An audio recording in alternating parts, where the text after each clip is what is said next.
चलिए दोस्तों, फटाफट बात कर लेते हैं खेसारी लाल यादव जी के आने वाले नए बोल बम सॉन्ग के बारे में। तो आप लोग वीडियो को लास्ट तक देखते रहें और जो लोग भोजपुरी बुढ़ हंगामा चैनल को अभी तक सब्सक्राइब नहीं किए हैं वो लोग सब्सक्राइब कर लीजिए। चलिए वीडियो को शुरू करते हैं। नमस्कार दोस्तों, मैं हूं सतीश। आज हम एक ऐसे बोल बम सॉन्ग के बारे में बात करने वाले हैं जो कि काफ़ी बवाल गाना है और इस गाने को गाए हुए हैं खेसारी लाल यादव जी और खुशी कक्कर जी हैं, जो कि ये गाना डुएट सॉन्ग होने वाला है, जो कि बहुत ज़बरदस्त गाना है। और गाने का बोल मैं आप लोगों को बता देता हूँ। गाने का बोल है ड्राइवर अभी नया बा, जो कि इस गाने को गाए हैं खेसारी लाल यादव जी। और इस गाने को लिखा हुआ है अखिलेश कश्यप जी लिखे हुए हैं और इस गाने के म्यूजिक डायरेक्टर हैं आर्या शर्मा जी, जो कि काफ़ी बवाल म्यूजिक है इस गाने का।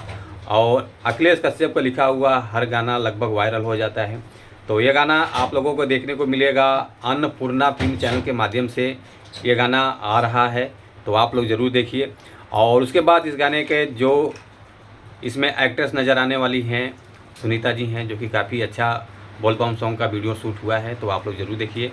जैसे गाना लॉन्च होगा तो मैं एक वीडियो और बना के अपलोड करूँगा। और उसके बाद अभी ये गाने का रिलीजिंग डेट कंफर्म नहीं है कब लॉन्च होगा। जैसे रिलीजिंग डेट आएगा तो मैं आप लोगों को एक वीडियो और बना के छोड़ दूँगा।